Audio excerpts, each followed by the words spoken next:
여러분 안녕하십니까? 제1기 교과 오늘은 네 번째 시간을 저희가 함께 공부하도록 하겠습니다. 제목은 겸손함으로 연합함입니다. 이번 주 교과의 핵심 및 요약을 살펴보도록 하겠습니다. 기억절입니다. 빌립보 2장 2절로 4절의 말씀입니다. 마음을 같이하여 같은 사랑을 가지고 뜻을 합하며 한 마음을 품어 나의 기쁨을 충만하게 하라. 조각 구름들이 모이면 비가 되어 내리고 티끌이 모이면 태산을 이루듯이 연합에는 힘이 있습니다. 연합을 외치지만 실패하는 이유는 구호로만 그치기 때문입니다. 바울은 빌립보 교회에 편지하면서 마음을 같이하여 한 마음을 가지라고 권합니다. 연합의 비결은 마음이 하나가 되는 것입니다. 마음이 나뉜 상태에서는 아무리 연합을 외쳐도 그것은 울리는 꽹과리에 불과한 것이죠.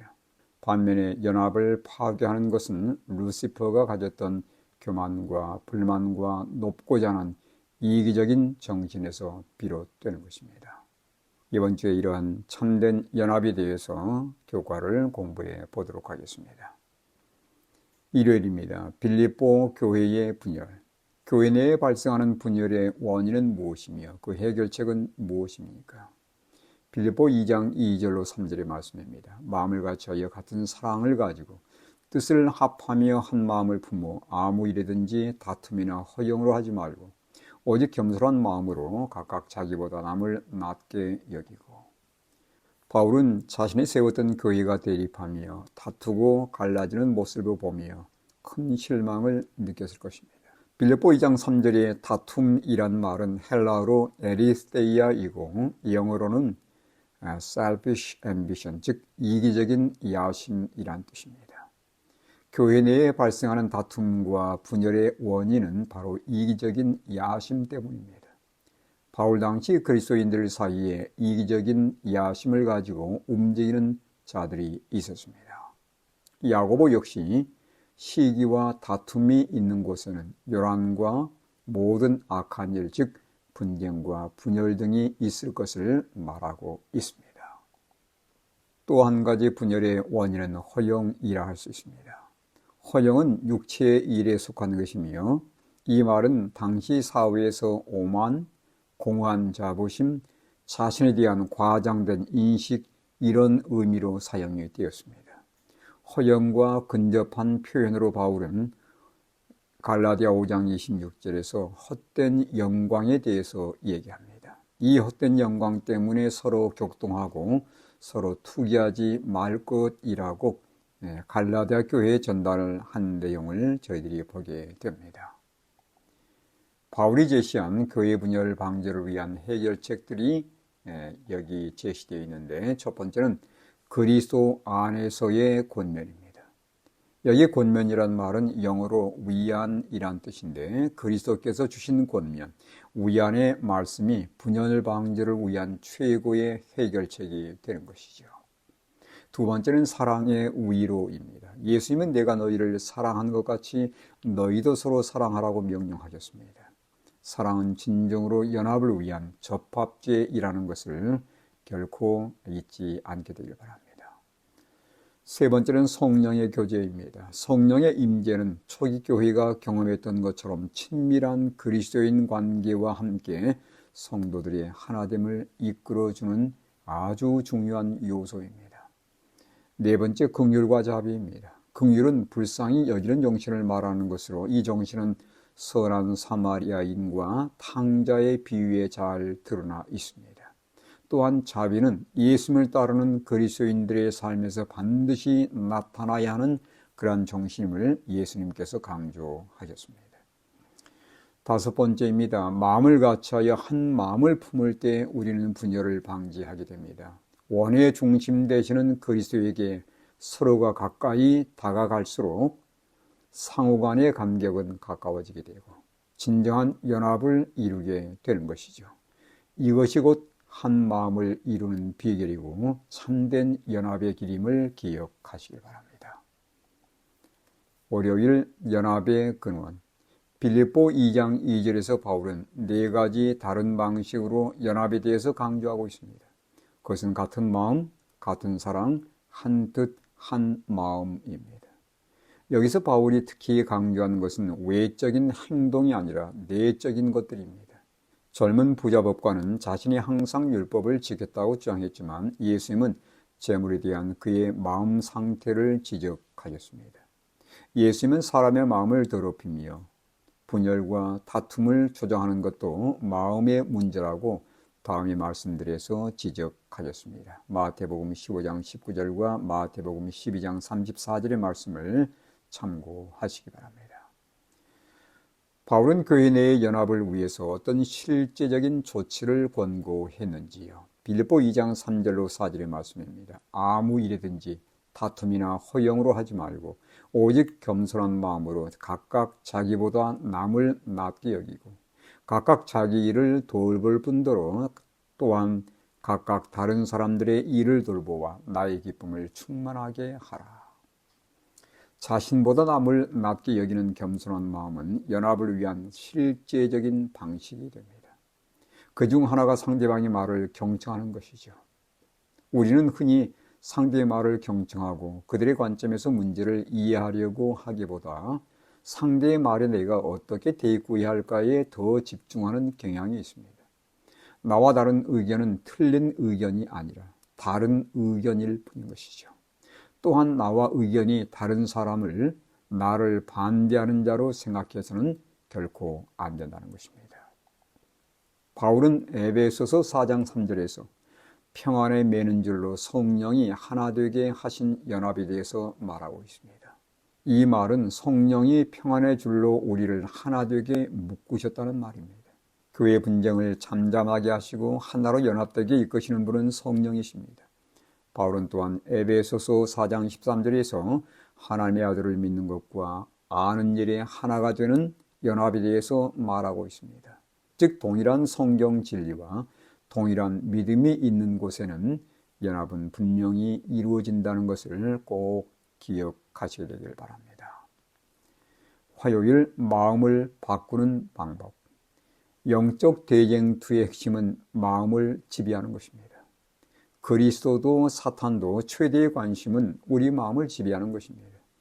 세상은 사람의 마음을 컴퓨터에 연결하여 컴퓨터를 통해서 우리 생각에 영향을 미치고자 시도하고 있습니다. 이런 시도가 간질이나 우울증, 파킨슨 등의 질병에는 상당히 효과적인 결과를 가져다 주지만 악용될 때는 얼마든지 사악한 용도로 활용될 수 있다는 것입니다. 이렇듯 마음을 통제하는 일은 결코 멀지 않았습니다.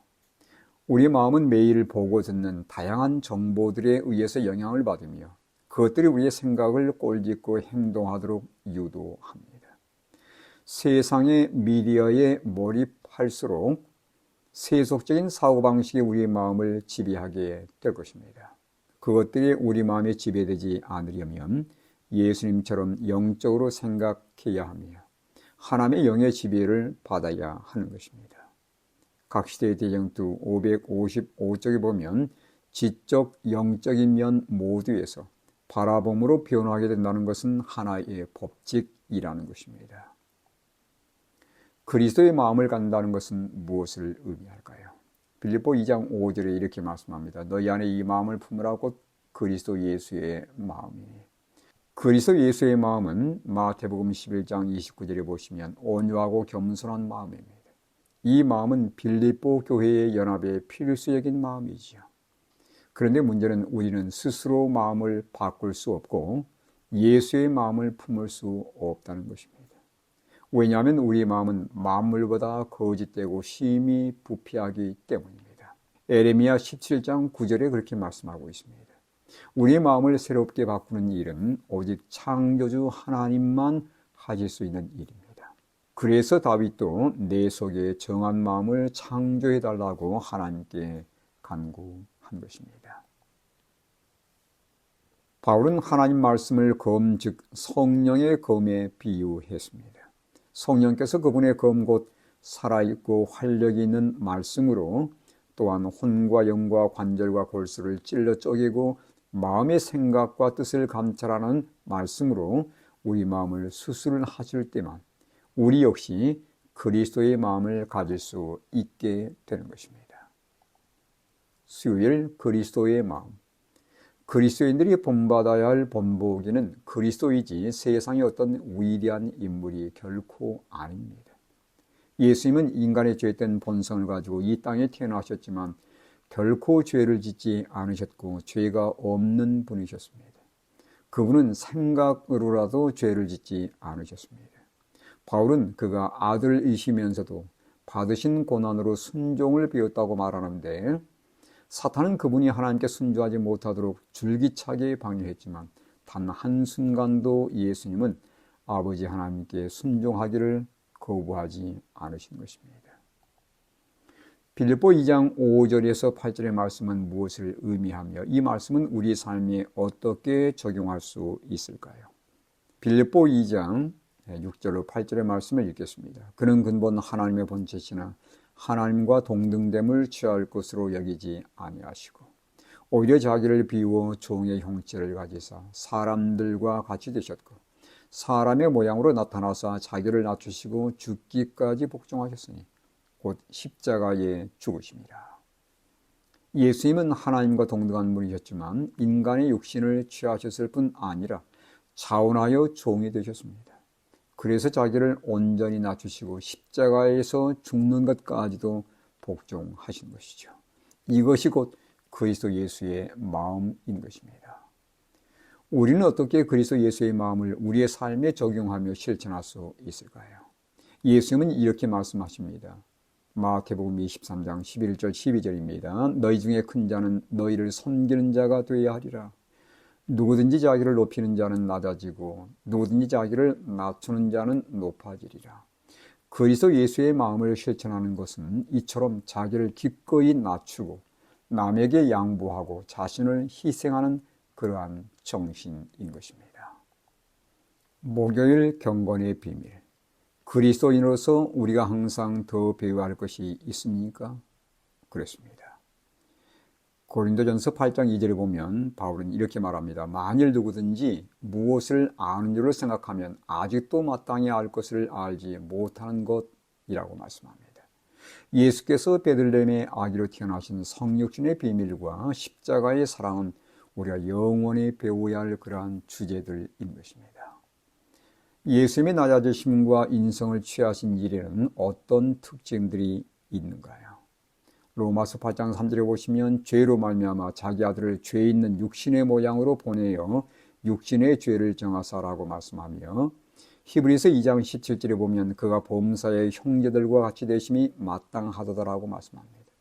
히브리 4장 15절에 보면 그분께서 모든 일에 우리가 똑같이 시험을 받으셨지만 죄는 없으시다고 말씀하고 있습니다. 하나님이신 분이 타락한 인간 본성을 가지고 이 세상에 오신 것, 그리고 그분이 인류의 죄를 지고 죽으신 십자가의 희생은 우리가 정말 이해할 수 없는 경건의 비밀에 속한 것들입니다. 빌립보 2장에서 바울은 그분이 인간의 본성을 취하시는 낮아지심에 대해서 자세히 설명하고 있습니다. 첫째, 그는 근본 하나님의 본체라고 말씀합니다.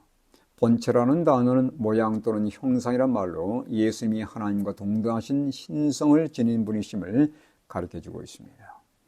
두 번째, 자기를 비워 또는 자기를 낮추시고 라고 말씀하고 있는데 예수님은 신적 특권을 비우시고 죄된 인간 본성을 취하셨으며 우리와 동일한 입장에서 가진 시험을 받으셨습니다. 그분은 모든 일에 우리가 똑같이 시험을 받으셨지만 죄를 짓지 않으셨습니다. 그분은 생각으로도 죄를 짓지 않으셨는데 우리 역시 그분의 모본을 따라 살 수 있음을 시대소망 123쪽에 이렇게 말씀합니다. 그분은 생각으로라도 시험에 굴복하지 않으셨다. 우리도 그렇게 할 수 있다. 세 번째, 예수님은 죽기까지 복종하셨으니 곧 십자가의 죽으심이라고 말씀합니다. 그분의 순종의 삶은 십자가에서 절정을 이루었습니다. 그분은 이 잔을 지나가게 해달라고 3번 간절하게 기도했지만 마태복음 26장 39절에 보면 나의 원대로 마셨고 아버지의 원대로 하옵소서라고 기도하심으로 십자가를 아버지의 뜻으로 받아들이시고 온전히 순종하셨습니다. 그분의 성육신 탄생과 십자가의 희생은 바로 나를 위한 것임을 결코 잊지 않게 되기를 바라고, 이 예수님의 은혜를 마음속에 깊이 새겨서 그분 앞에 겸손히 나아가는 경험을 통해 참된 교회 연합을 이루시는 성도 각자가 되시길 간절히 바랍니다. 이번 주 교육과의 결론입니다. 빌립보 교회가 겪었던 분열은 다툼 즉 이기적인 야심에서 온 것이었습니다. 그러한 분열에 대한 방지책과 해결책으로 바울은 마음을 같이하여 한 마음을 품으라고 권면합니다. 교회가 이루어야 할 연합이 구호로 그쳐서는 결코 안 됩니다.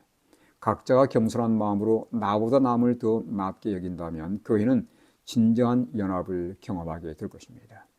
그리스도인들이 가져야 할 마음은 그리스도 예수의 마음, 즉 온유하고 겸손한 마음입니다. 우리가 어떻게 그 마음을 소유할 수 있을까요? 그것은 우리 각자가 예수님에게 자신들의 시선을 고정할 때 가능합니다. 그리스도의 성육신과 십자가의 희생은 인생의 이해를 뛰어넘는 경건의 비밀입니다.